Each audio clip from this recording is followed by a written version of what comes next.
Amen, nous acclamons la parole. Et tu dis à ton voisin, tu as bien fait de venir, tu peux t'asseoir et ouvrir les oreilles de ton cœur. Que ton cœur soit cette bonne terre ce matin. Alléluia. Waouh. Gloire à Dieu. Avant le 31, j'ai reçu de Dieu cette révélation que nous, chrétiens, qu'est-ce que nous aimons accuser le diable? Tout ce qui nous arrive, ce n'est pas de notre faute du tout. Absolument pas. Tout est la faute du diable. Et puis, ici même, en ce lieu, chacun a reçu des révélations, hein? Mais ce que je vous ai partagé en tant que votre berger, c'est ceci, que le Seigneur m'a révélé que beaucoup de nos échecs viennent du fait que nous manquons de sérieux nous-mêmes. Beaucoup de nos échecs viennent du fait que nous manquons de discipline dans notre propre vie. Et beaucoup de nos échecs viennent du fait que nous manquons de rigueur dans notre vie. Le sérieux S, discipline D et rigueur R, SDR, comme un système de rapprochement de Dieu. Et que si nous voulons, comme un logiciel, mettre, télécharger, n'est-ce pas, ce logiciel pour notre vie, de manière à nous rapprocher de Dieu, pour l'année 2025, et c'est bon d'avoir toujours de la suite dans les idées, nous devons être sérieux, avoir de la discipline nous-mêmes et de la rigueur dans notre propre vie. Nous l'avions compris que si l'acide de notre foi nous a appris l'apôtre Jacques, c'est le doute. Quand on a la foi, on doit chasser le doute. Parce que Jacques dit que quelqu'un qui a du doute dans sa vie ne s'imagine pas qu'il peut recevoir quoi que ce soit de Dieu. Et si l'acide de la foi, c'est le doute, l'acide du système de rapprochement à Dieu, ça s'appelle la négligence. Je voudrais que nous mettons tous le curseur sur ce péché qui s'appelle la négligence parce que c'en est un. Et ce péché-là, c'est unanime, hein? Depuis les musicos là, hein, jusqu'au fond là-bas, c'est quelque chose d'évident. On n'a pas besoin de faire une prédication ou un exposé pour démontrer les conséquences de la négligence dans nos vies. C'est clair. Déjà sur le plan personnel, sur le plan corporel, sur le plan administratif que vous voulez, nous connaissons. Hein? La négligence, c'est le fait de ne pas prendre soin de quelque chose ou de quelqu'un. Le fait de ne pas se préoccuper des conséquences de nos actions, de nos décisions. Hein. Mais prends pas soin, par exemple, de ta voiture. N'y mets pas de l'essence, n'y mets pas de je ne sais quoi. Hein. Gère même pas le freinage, etc. Tu en payeras cash les conséquences. Alors, je laisse les gens, tout le monde n'a pas de voiture. Mais tu prends le train, ne paye pas, néglige, saute. Tu as des PV qui viennent à la poste, prends, tu jettes dans la poubelle. Tôt ou tard, tu vas payer cash à cela. Alors tu conduis, tu vois le feu rouge, néglige, passe.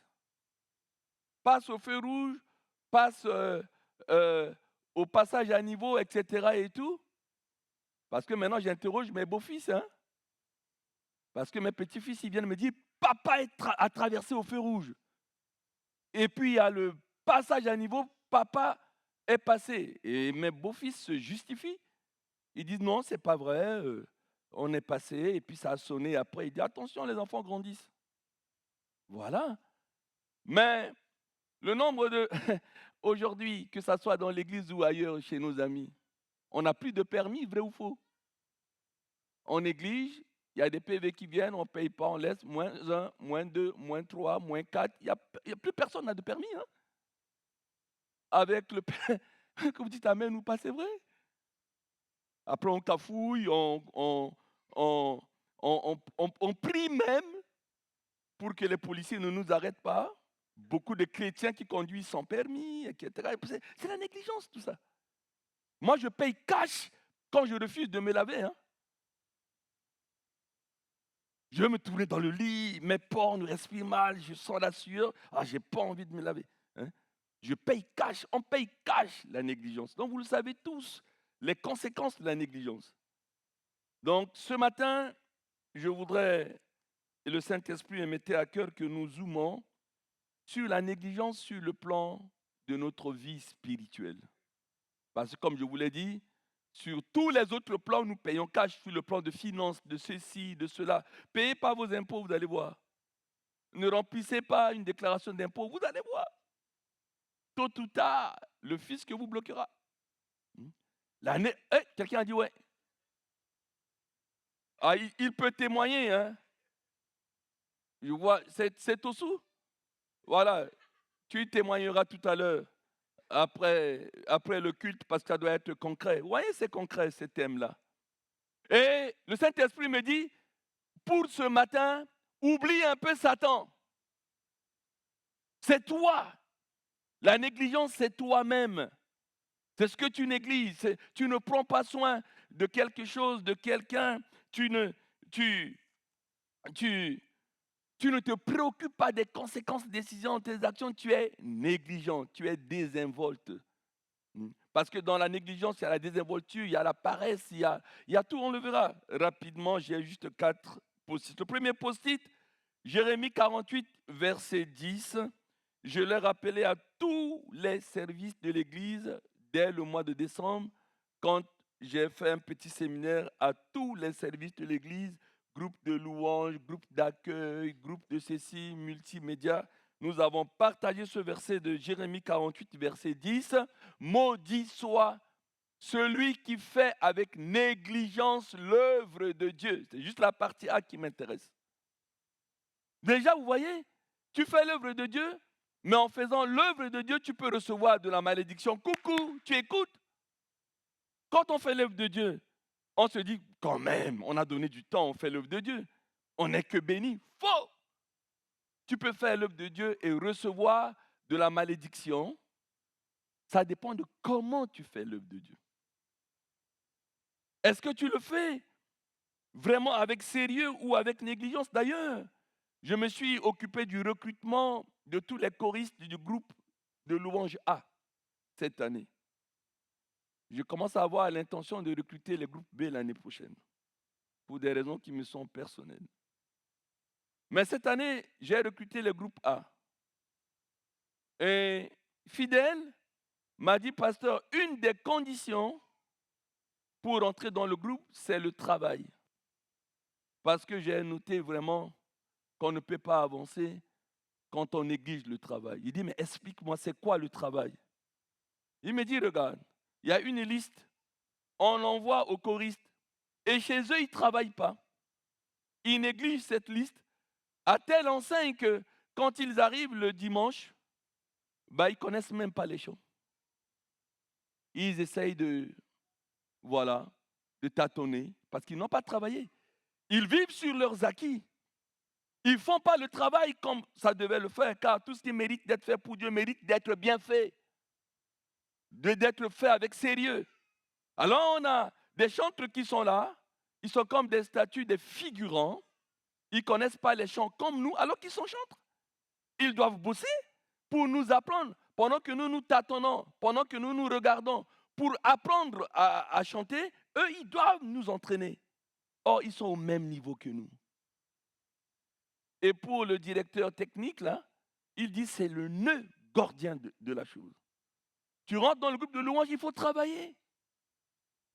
Chez toi, tu dois mettre des vidéos, mettre de l'audio, tu dois lire, tu dois apprendre, essayer de travailler de ton chant, ta voix, etc. pour entraîner le peuple de Dieu. Mais si tu négliges, alors si tu négliges, je vais te dire quelque chose. Proverbe chapitre 18, verset 9. La négligence dans son travail, mieux vaut ne pas y aller dans un service que de le faire avec négligence, hein, parce que la Bible est claire, tu détruis l'œuvre de Dieu. Aïe! Déjà, Jérémie dit que c'est une malédiction si tu as une négligence, mais là, Salomon dit que celui, hein, c'est marqué, hein, celui, est-ce que je peux l'avoir dans la version parole de vie, PDV, hein? Impossible n'est pas les rétroprojecteurs. Hein? Dans la version parole de vie, je cherche le mot néglige. Voilà, c'est ça la richesse des versions. Celui qui néglige son travail et celui qui le détruit se ressemblent comme des frères. C'est clair. Celui qui néglige son travail et celui qui le détruit se ressemblent comme des frères. Si je reste sur le groupe de louanges, en réalité, tu négliges le travail, tu n'apprends pas, tu ne travailles pas, mais tu es en train de détruire le groupe de louanges. Or, c'est le groupe de louanges qui est devant l'armée. C'est le groupe de louanges qui devait conduire le peuple. C'est le groupe de louanges qui devait initier le peuple au chant en langue, au parler en langue. L'onction vient lorsque le groupe de louanges est devant l'armée. C'est clair dans 2 Chroniques 20. La puissance du groupe de louanges dans toutes les églises. Tu voyais une église qui ne monte pas, c'est la faute, la grande faute, toujours la faute du groupe de louanges. Parce que dans les chants, c'est des prédications, le groupe de louanges, les paroles, etc. La qualité spirituelle d'une vie de l'église passe par la qualité des chantres, des musiciens, etc. et tout, de leur sanctification déjà personnelle et du travail qu'ils doivent faire, du sérieux, de la discipline et de la rigueur. Ce n'est pas un procès contre le groupe de louanges, attention. Moi, je prêche la parole. Et c'est valable pour tous les services, mais ça tombe sur vous déjà. C'est comme cela. On a marre de dire le diable, le diable, le diable, le diable. Non, c'est toi-même. La négligence de toi-même, le manque de sérieux, de discipline et de rigueur. Tu ne peux pas avoir des percées spirituelles si tu ne nettoies pas ta propre vie. Vous avez compris, pour le premier post-it, je vous ai dit que j'en ai que 4. Ah oui, en servant Dieu, tu peux t'attirer de la malédiction. C'est dit, c'est prêché, c'est enseigné. En faisant l'œuvre de Dieu de manière négligée, tu le détruis, tu la détruis. Tu es un destructeur. Aïe, c'est pas moi qui le dis, c'est proverbe, c'est marqué. Celui qui néglige son travail et celui qui le détruit se ressemblent comme des frères. Post-it 2. Que ça soit dans le travail, que ça soit dans l'église. Si quelqu'un dans l'église te jalouse, ah oui, il dit, mais comment ça dans l'église, il y a aussi la jalousie. Ben, bien sûr, il y a même des péchés qu'on ne retrouve pas dans le monde, qu'on retrouve dans l'église. Actes chapitre 5, c'est l'apôtre Paul qui le dit, c'est pas moi. Au point où même un gars a pris la femme de son père et vit avec. C'est comme ça. Mais quelqu'un te jalouse. Personne ne peut se lever comme ça et dire sur la terre, dire, je suis jaloux de Jojo, je suis jaloux de Enzo. Hein? Jamais. Si je suis jaloux de Jojo et de Enzo, je vais observer d'abord le travail de Jojo. Et dans le travail de Jojo, je vais voir s'il y a de la négligence. Et je vais aller voir le chef de Jojo ou le producteur de Jojo ou celui qui le paye pour dire, ce gars fait mal le travail. Regarde, il néglige ça, il néglige ça, il néglige ça, il néglige ça. Et après, on l'enlève. C'est des faits qui sont concrets. C'est de la réalité, mais la vérité, c'est que quelqu'un a été jaloux de lui et lui a pointé des faiblesses et de la négligence. C'est pourquoi en point 3, je dis la porte de passage des accusateurs, de ceux qui sont jaloux de toi, s'appelle la négligence. Daniel chapitre 6, verset 4, car Daniel incarne l'homme dans la Bible qui a dépassé ce péché de la négligence. Daniel chapitre 6, verset 4, voilà. Par ses qualités extraordinaires, Daniel est supérieur aux 2 autres chefs et à tous les satrapes du roi. Et le roi avait l'intention de nommer gouverneur sur tout le royaume en continu. Alors les autres chefs de satrapes cherchent les raisons d'accuser Daniel au sujet des affaires du royaume, mais ils ne trouvent aucune faute, aucune erreur à lui reprocher, parce qu'il était honnête. Dans l'autre version, c'est marqué aucune négligence dans la vie de Daniel. Ils n'ont pas trouvé. Est-ce qu'il vient à l'heure? Il vient à l'heure. Est-ce qu'il fait bien son travail? Il fait bien son travail. Est-ce qu'il range? Il range, etc. Ils n'ont pas trouvé à accuser Daniel. Il était irréprochable et irrépréhensible. Comme dit Philippiens, soyez irréprochables, soyez irrépréhensibles. Parce que les jaloux passent par ça. C'est dans les failles de ton travail qu'on dit, oh là! Mais qu'est-ce qui fait quand on est venu pointer? Pourquoi les gens ne viennent pas te dire, ajuste-toi? On va aller voir ton chef pour te dégommer là. C'est bien la jalousie. Voilà, parce qu'on veut te dégommer là. Et on voit que Daniel a sauté. Après, on s'arrête là parce que le reste, vous lirez à la maison. Et ils vont dire, maintenant que dans la vie matérielle concrète, on ne trouve rien, allons voir dans sa vie spirituelle. Parce que c'est ça qui m'intéresse. Il doit y avoir aussi de la négligence là-bas. Et quand ils sont allés voir dans sa vie spirituelle, vous lirez à la maison ce soir, ils ont constaté quelque chose. C'est que Daniel est un homme qui prie 1 heure le matin, 1 heure à midi, 1 heure le soir. 3 fois 1 heure chaque jour.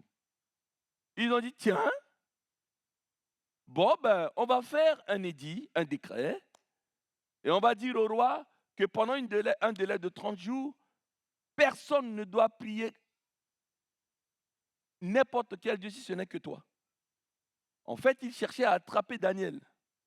Effectivement, le décret a été signé et ils vont voir si Daniel va négliger sa vie spirituelle. Parce qu'il y a un décret qui dit si quelqu'un prie un autre Dieu que ce roi, il va être jeté dans la fosse aux lions. Et donc, comme il n'est pas négligent, face à une menace, face à une épreuve, face aux fosses aux lions, on va l'entraîner à être négligent.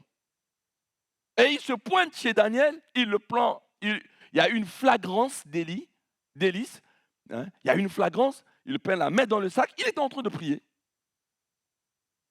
Alors ils ont couru, ils ont dit, monsieur le roi, t'as pas cité tel décret? Il a dit oui. Il savait bien que le roi kiffait Daniel, il le kiffait de ouf. Il voulait le nommer Premier ministre. Alors c'est terminé. Vous voyez ce qui se passe, hein?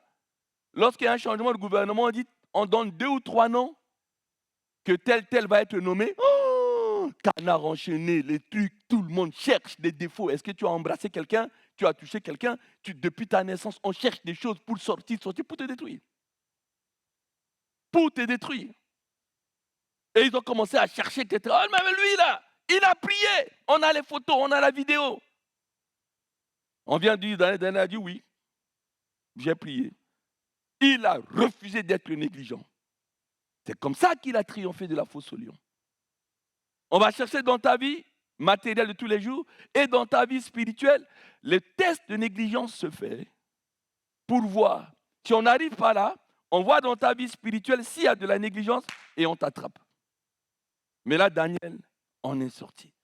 C'est fort cet homme. C'est un exemple dans la parole de Dieu. On va y revenir dans la conclusion rapidement. Point 4. La négligence a 2 frangines. Les 2 frangines s'appellent tiédeur et s'appellent procrastination. On appelle procra, ce sont les sœurs de la négligence. Apocalypse chapitre 3, versets 14 à 16. Monsieur Yannick. Apocalypse 3, versets 14 à 16. Écrit à l'ange de l'église de Laodicée. Voici ce que dit l'Amen. Je vous ai toujours dit qu'Amen, c'est un des noms de Jésus. C'est pourquoi on ne peut pas comme ça chaque fois dire Amen, Amen, Amen, Amen. Non. Quand tu dis Amen, c'est Jésus. C'est de l'enseignement, ça. Voici ce que dit l'Amen. Voici ce que dit le témoin fidèle et véritable. Voici ce que dit le commencement de la création de Dieu. Qu'est-ce qu'il dit? On continue.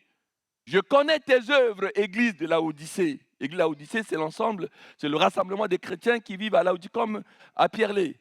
Je connais tes œuvres. Je sais que tu n'es ni froid ni bouillant. Puisses-tu être froid ou bouillant? On continue, verset 16. Ainsi, parce que tu es tiède et que tu n'es ni froid ni bouillant, je te vomirai de ma bouche. J'ouvre une parenthèse rapidement. Vous voyez, avant, dimanche dernier et tous les dimanches pendant qu'on est là, on avait des difficultés à lire parce que les mots étaient coupés. Et vous qui avez rassemblé de l'argent pour payer ça, là, vous avez constaté que c'est nouveau, là, aujourd'hui. Les gens, ils ont bossé hier soir pour mettre ça. Maintenant, on voit clair. Ils ont acheté un nouveau truc, etc. Investissement dans le ciel. Soyez bénis. Vous n'avez pas besoin d'embêter Ézéchiel ou Stevie.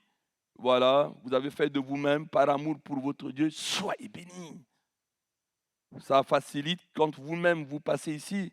Car dans cette église, il n'y a pas que les pasteurs qui prêchent. Vous allez bien lire. J'avais oublié de vous féliciter. Mais en réalité, de vous bénir. Je ferme la parenthèse. Ainsi, parce que tu es tiède et que tu n'es ni froid ni bouillant, je te vomirai de ma bouche. Voilà ce que dit ce verset. Le négligent, ça, c'est celui qui est tiède. Il n'est ni bouillant ni froid. Deuxième révélation. La première révélation, quand tu fais l'œuvre de Dieu avec négligence, tu le détruis et tu as la malédiction sur toi. Deuxième révélation ce matin, dans nos églises et dans la nôtre en particulier, qui nous intéresse. Alors, la tiédeur, c'est vraiment la température qui convient à tout le monde. Tout le monde. Je suis ni bouillant, ni froid. Je suis juste tiède. Et qu'est-ce qu'on aime, l'eau tiède? Hein? L'eau froide, l'eau bouillante, tu ne peux même pas te laver avec. C'est l'eau tiède qui est cool, qui est tendre, qui est bien. Et nous l'avons importée dans la vie spirituelle. Et ce matin, le Seigneur te dit, c'est faux. Puisque nous prenons la douche ou du bain chaque jour, tu dois choisir l'eau froide spirituellement ou l'eau bouillante spirituellement. Pour que nous abandonnons l'eau tiède. Voyez-vous, quand on parle de refroidi, c'est qui un refroidi?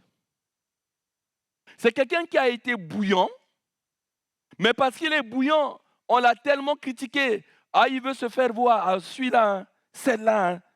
Chaque fois qu'il y a culte, il veut amener une prophétie, il veut faire ça, il est toujours premier, il veut faire ça, il veut montrer que c'est une super esprit. On critique tellement les bouillons qu'à force de les critiquer, les bouillons se refroidissent. Et parfois, ils se refroidissent tellement qu'ils finissent même par quitter l'église. Car ils aiment être bouillants pour le Seigneur. Mais puisqu'ils ne peuvent pas vivre leur bouillance spirituelle, ils sont obligés de partir de l'église. Je dis toujours, quand un chrétien quitte une église A pour l'église B, le nombre de chrétiens n'augmente pas. C'est bien pour lui, il va dans une église, c'est bien. C'est lorsqu'on se baptise que le nombre de chrétiens augmente. Ferme la parenthèse. Mais, la vision, c'est de prier pour les âmes perdues, mais également pour les refroidis. Hein. Je vous l'ai dit dans l'église. C'est la vision de l'église. Pourquoi? Je reçois beaucoup de frères et sœurs qui arrivent dans cette église. Ah, j'ai fait ça, j'ai fait ça, j'ai fait ça dans l'autre église. Alléluia! Le Seigneur t'envoie ici pour nous booster. Le Seigneur t'envoie ici pour nous entraîner. Ah non, pasteur. On ne veut pas recommencer. Si je me mets à servir Dieu là, tout de suite les gens pensent que je veux faire de l'ombre aux autres. Mais vrai ou faux? C'est la réalité. Il y a une force qui vient du malin pour éteindre la bouillance des chrétiens. C'est ça. Et tu es critiqué, moi je te le dis. Hein. Et je vous le dis, tous les jeunes là. Je dis, mais pourquoi tu les laisses prêcher? Bientôt vous allez prêcher les dimanches, vous allez énerver les gens. C'est ça. Ne peut pas être bouillant comme ça. Le 31 décembre, j'ai reçu de Dieu qu'il faut 2 groupes de louanges. Parce qu'un leader, Dieu lui donne aussi de voir des talents. J'ai demandé personne. J'ai dit, il y aura 2 groupes de louanges. On veut me demander des explications. J'ai dit, circulez. Circulez. J'ai dit, Ange, Johanna, débrouillez-vous. Prenez les jeunes. Faites, qui savent chanter ou pas, allons-y. Vous voyez les résultats? Vous voyez les résultats? Mais les leaders, Ange et Johanna, vous voulez que je vous dise quelque chose? On m'a dit que tu pleures tout le temps, vous êtes critiqués, hein, toi et Johanna. Vous êtes là, donnez les prophéties, et qu'il faut les calmer un peu. Hein. Il dit, mais pour vous que je vous les calme, pourquoi? Ils jeûnent, elles prient. Tous les gens qui sont là, ils vont venir me voir, pasteur, vraiment merci. Tu as mis Ange, tu as mis Johanna. Elles nous entraînent, elles sont complémentaires, elles font, etc. et tout. Parfois, je passe pour voir s'ils sont présents au cours que David donne. Attention quand le pasteur passe. Je vois, vous travaillez. Vous travaillez. Mais ce qui me revient, on vous critique. Parce que l'Église n'aime pas la bouillance. Commencez à venir ici, prenez le micro. Oh, barashika, yabara, rakabababa, rakabababa. Le Seigneur me dit, il faut que tu te lèves, que tu demandes pardon pour Oh Jésus, le Seigneur parle, il parle encore à quelqu'un. Tu dois t'avancer. Les gens s'avancent. On prie. On voit encore Ange ici. Non, il y a encore quelqu'un qui doit venir. Le Seigneur me montre. Moi, ça me fait pas rire. Hein? Parce que c'est ça qui ramène l'Église en arrière. Toi, tu es négligent. Mais il n'y a pas d'âge.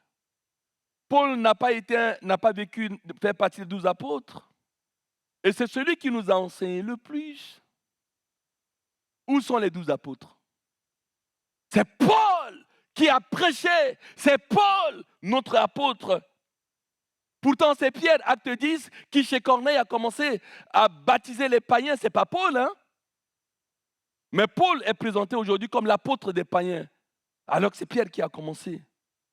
Attention. Donc, aujourd'hui, voilà la prière secrète d'un pasteur. Prenez le mois d'avril, tous les dimanches, commencez à apporter une prophétie, vous allez voir ce que vous allez voir. Commencez à vous engager là, vous allez voir. On a peur, hein? Avant la fin de jeûne, 2 jours le matin, je disais à maman Babette, je disais, ah, le Seigneur, vraiment, je bénis ce couple-là pendant 40 jours. Ils ont jeûné, ils sont venus. Il n'y a pas de la concurrence, mais il faut les... Je ne connais pas beaucoup la famille Milhomme. Mais qu'est-ce qu'ils sont engagés? Ils sont bouillants. Et pasteur Dany qui capte tout ce que je dis dans ma chambre avec ma femme, 2 jours après, comme c'est lui qui a animé, il dit une mention spéciale pour ce couple.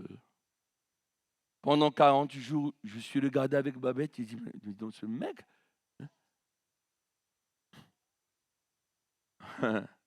mais moi j'ai dit à maman Babette, je n'ai pas dit au micro. Mais toi tu as dit au micro. Et ça n'a pas raté. Dans la semaine, quelqu'un m'a dit, mais moi aussi je viens avec mes enfants, pourquoi vous avez parlé que des 1000 hommes? Bon, c'est sorti là. Mais il faut bien que nous nous encourageons. Si toi tu es bouillant, si toi tu as servi Dieu avec tes enfants, etc., un homme averti en vaut 1000, mais un homme félicité en vaut aussi 1000. C'est que tu en fais aussi partie. C'est quoi? On encourage quelqu'un, ton cœur, il y a un problème chez toi. On félicite quelqu'un, il y a un problème chez toi. On ne peut pas encourager tout le monde. On prend un échantillonnage, c'est une technique en statistique. Hein? Voilà. Et à partir de cet échantillonnage, on fait un sondage, etc. On dit voilà ce que dit le peuple. Il y a des statisticiens ici. Hein? Un échantillonnage. Voilà. C'est tout. et on dit que c'est le peuple. Est-ce qu'on nous a interrogés tous? Ça ne vous énerve pas quand les instituts de sondage disent que les Français estiment telle personne, préfèrent tel personnage? Est-ce qu'ils vous ont interrogé, vous? Ils ont pris des échantillonnages, etc. Et ils font une moyenne, voilà. Et puis ils disent, voilà ce que dit le peuple. Voilà qui va devenir premier aux élections. Etc. C'est de la science, hein, tout ça. Et voilà le problème aujourd'hui. Que le Seigneur nous aide. Soyons zélés pour le Seigneur. Dites amen à ça. Nous devons être zélés pour le Seigneur, avoir du zèle, aller plus loin. On te met quelque part, fais l'œuvre de Dieu, viens même à temps, etc. Et tout. Voilà du zèle. Personne n'a vu ni n'a su que hier soir, avant de venir là, des gens ont cotisé de l'argent, ils ont acheté un appareil, ils ont acheté ce bout de tissu, ils vont encore aller en s'améliorant. Alléluia. Alléluia. On aura tellement de surprises dans le ciel. Tellement de surprises.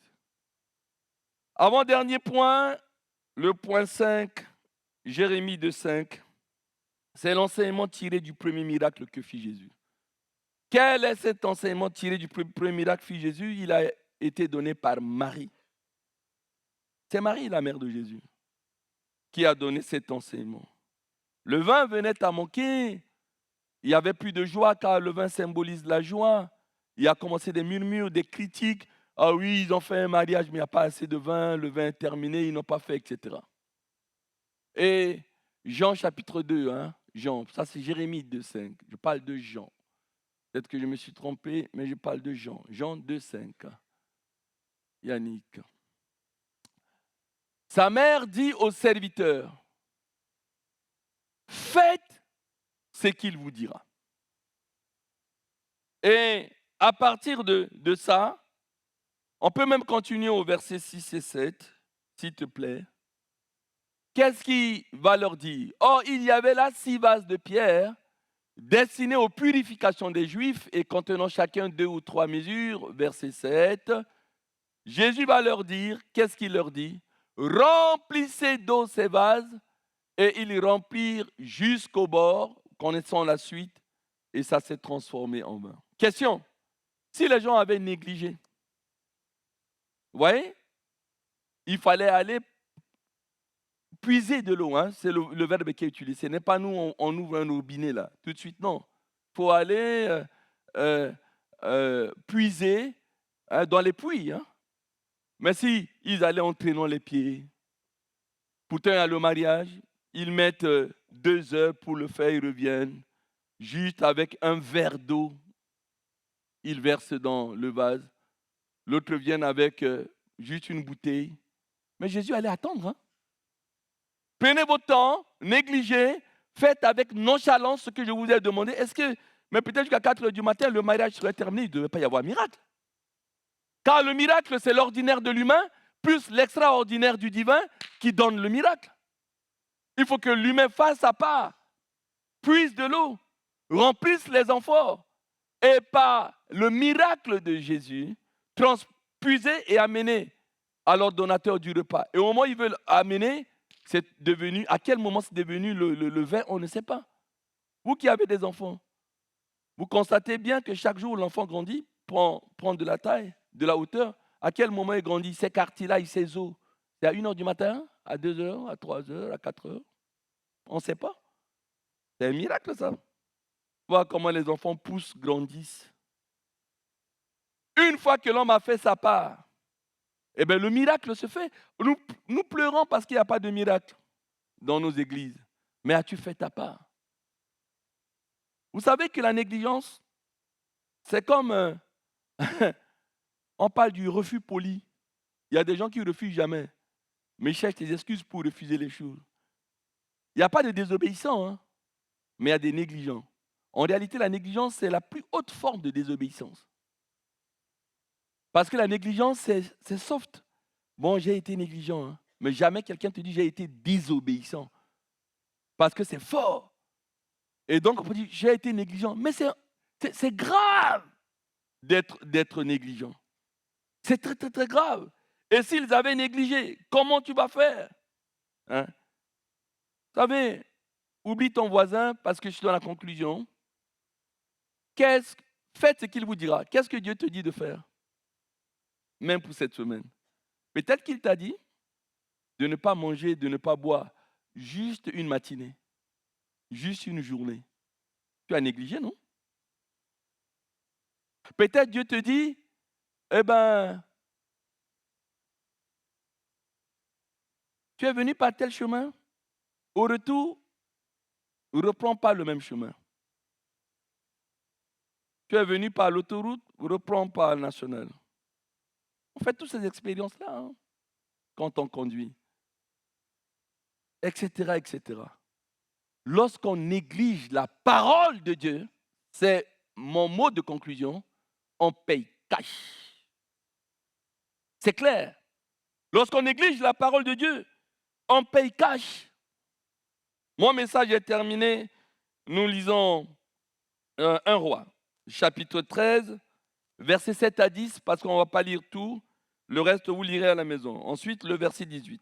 Qu'est-ce qui se passe dans 1 Roi, chapitre 13? Il y a un roi qui était impoli, qui n'a pas suivi les voies de David, qui s'appelle Jéroboam. Il montait des autels. Il faisait n'importe quoi, Jéroboam. Et Dieu va mettre dans le cœur d'un jeune prophète pour aller lui dire que c'est son fils Josias qui va naître et qui va servir Dieu comme David.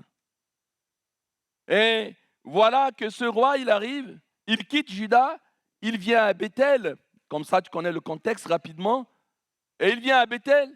Jéroboam était encore de brûler des parfums sur l'autel. Il a dit, voilà ce que déclare l'Éternel, monsieur le roi. C'est un roi qui va naître qui s'appelle Josias, qui va servir Dieu comme il le veut, comme David, l'homme selon le cœur de Dieu. Et là, Jéroboam s'est énervé. Il était encore à l'autel, nous dit le texte du 1 jusqu'au verset 6.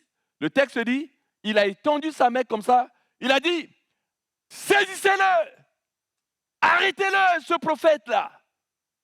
Il dit que je ne serai plus roi, arrêtez-le. Et le jeune prophète a dit, monsieur le roi, vous jouez avec Dieu, votre main va rester comme ça. Du coup, sa main s'est asséchée, il ne peut pas ramener. Quand il veut ramener, sa main est restée comme ça. Alors il a eu peur, il a dit, est-ce que tu peux, monsieur le prophète, supplier ton Dieu pour que ma main redevienne normale? Et après, il a prié, sa main est redevenue normale. Et là, la peur a changé de camp. Qu'est-ce qu'il va? Il a voulu l'arrêter, il voit qu'il a perdu. Il va maintenant par la voie de la corruption.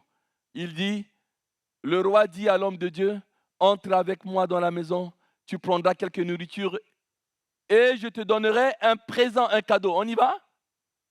Voyez, là c'est le roi qui dit à l'homme de Dieu, je vais te donner un cadeau. Les hommes de Dieu d'aujourd'hui, de 2025, c'est nous qui demandons les cadeaux. Hein? Là, c'est le roi qui dit, je donne un cadeau. Mais malgré que ce n'est pas lui qui demande, il va refuser. Et l'homme de Dieu dit au roi, quand tu me donnerais même la moitié de ta maison, je n'entrerai pas avec toi, je ne mangerai point de pain et je ne boirai point d'eau dans ce lieu-ci. Verset 9, car cet ordre m'a été donné par la parole de l'Éternel. Tu ne mangeras point de pain, tu ne boiras point d'eau et tu ne prendras pas à ton retour le chemin par lequel tu seras allé. C'est clair. Verset 10. Et il s'en alla par un autre chemin. Il ne prit pas à son retour le chemin par lequel était venu à Bethel. Avant de lire le verset 18. Il y avait dans la salle des enfants à un vieux prophète. Leur père est prophète. Mais ils ont été épatés par ce jeune prophète. Ils sont retournés, ils ont dit à leur papa, « Wouh, papa, il y a un prophète qui a plus d'onction que toi. » Ça, c'est mon commentaire. Hein? Mais il dit, il y a un jeune prophète qui est venu. Le roi a voulu l'arrêter, sa main est bloquée. Et il a prié, sa main est bloquée. Et le roi a dit, il veut te donner la moitié de mon... Il ne veut pas. Le roi veut lui donner un cadeau, il ne veut pas. Et il a dit que Dieu lui a dit de ne pas manger, de ne pas boire et de ne pas retourner par le même chemin. Oh! Le père dit, mais il est où? Il est passé par quel chemin? On a dit, non, il a pris le boulevard Leclerc. Il a dit, scellez-moi mon âne. Il prend son âne, il se scelle, dit, je vais aller à sa rencontre. Et au moment où il poursuit cet homme-là, et il a marché, il était fatigué, et il s'asseyait sur un térébinthe, n'est-ce pas? Et au moment où il est là, l'homme va venir le retrouver. Verset 18, on saute. Il va le voir, il va le tester. Et il lui dit, moi aussi je suis prophète comme toi. Parce qu'il veut voir s'il néglige la parole. Et un ange m'a parlé de la part de l'Éternel et m'a dit, ramène-le avec toi dans ta maison et qu'il mange du pain et boive de l'eau. Il lui mentait. C'était un mensonge pédagogique. Il veut tester pour voir, mais comment il n'a pas pu négliger la parole? Car le fléau, c'est que nous négligeons tous la parole de Dieu. Mais lui, il n'a pas négligé. Il n'a pas eu l'amour de l'argent, l'amour des cadeaux. Il sert Dieu de manière désintéressée. C'est qui ce jeune? Je veux apprendre de lui. Parce que c'est un vieux. Hein? Il veut voir, est-ce que l'onction est fraîche sur ce jeune prophète? Je vais aller le tester, voir. Il dit, je suis prophète comme toi. Un ange de Dieu m'est venu dire, ramène-le avec toi. Et là, on continue.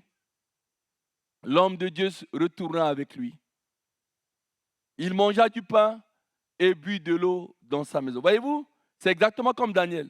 On l'a testé, pas de négligence. On va le tester dans sa vie spirituelle. Et il n'a pas négligé la vie de prière. Lui, on l'a testé. Il ne veut pas de l'argent, il ne veut pas de cadeau, il ne veut même pas la moitié du royaume.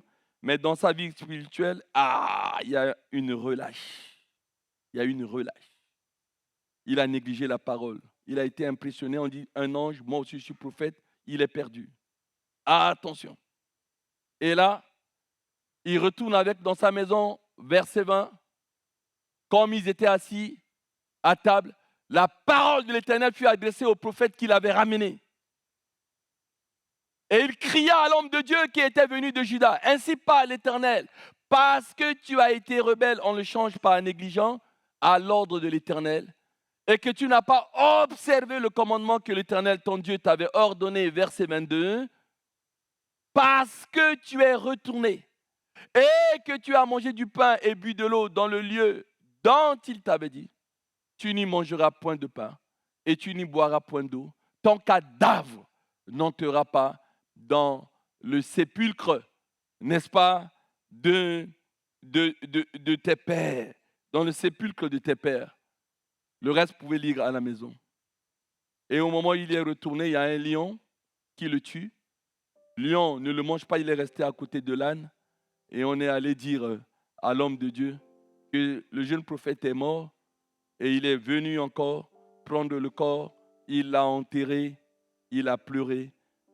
C'est ça qu'on a dit, hélas mon frère, il fallait que tu tiennes. Tu as dit non au roi et à un prophète qui vient te mentir, eh bien tu ne dis pas. Et il dit quelque chose, quand je vais mourir, vous allez me mettre dans la même sépulture que cet homme. Parce que la parole qu'il a prononcée se réalisera. Nous avons compris que Josias a mis 18 ans pour faire une Pâque de qualité, que jamais ça a été fait. Tout ce qu'il a dit, ça s'est réalisé avec Josias, un roi selon le cœur de Dieu. Mais lui, parce qu'il a été négligent dans ta vie spirituelle, il a péri. Galates 1.8. Galates 1.8. Galates 1.8. Que dit Paul, notre apôtre? Mais quand nous-mêmes, ou même quand un ange du ciel annoncerait un autre évangile que celui que nous vous avons prêché, eh bien qu'il soit maudit, qu'il soit anathème. Attention aux prophètes. L'enseignement que je vous donne ici, et je m'en décharge, toute prophétie qui n'est pas conforme à la parole que Dieu t'a donnée est nulle et non avenue. Il connaît ton adresse, il connaît ton numéro de téléphone. Dieu sait me parler. Tu n'as pas besoin de venir dire autre chose que ce que la parole de Dieu me dit, parce que tu es prophète. Il en a payé cash.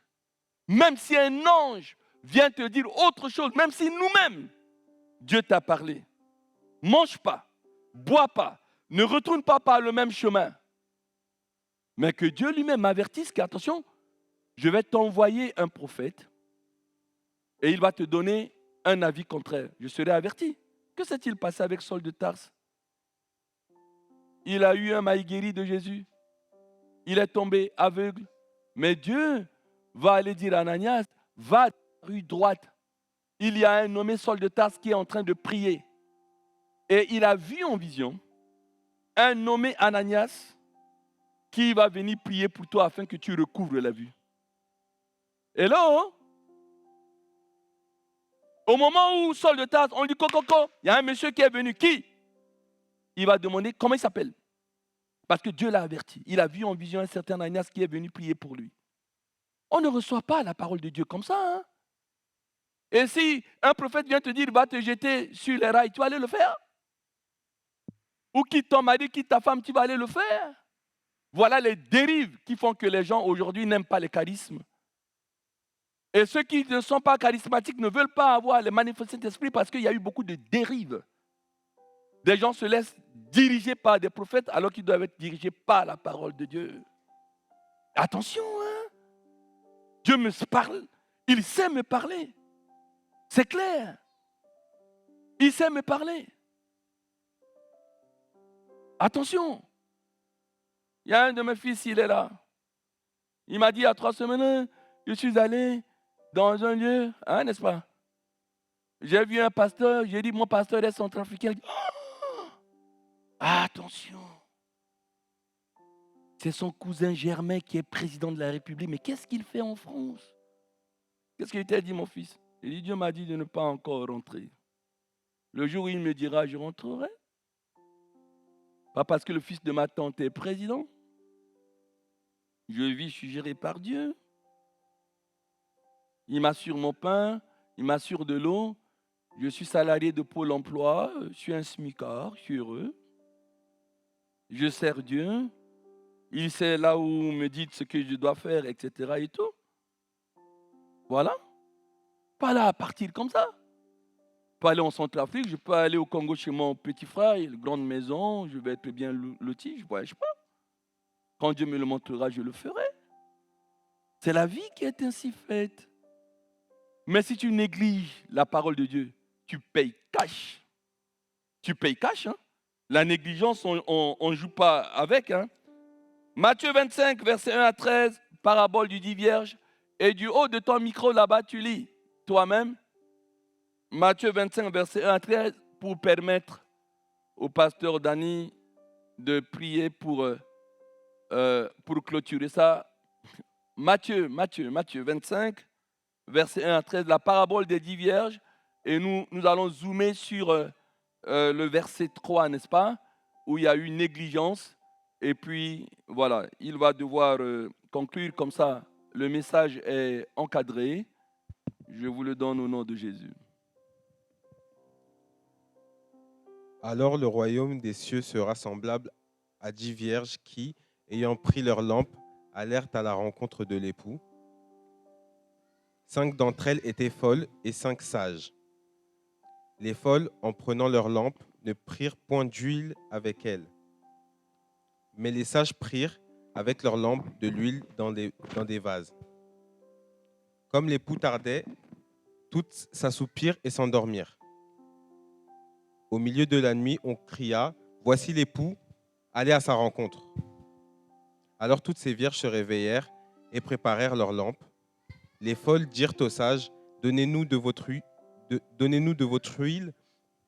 car nos lampes s'éteignent. » Les sages répondirent, « Non, il n'y en aurait pas assez pour nous et pour vous. Allez plutôt chez ceux qui en vendent et achetez-en pour vous. »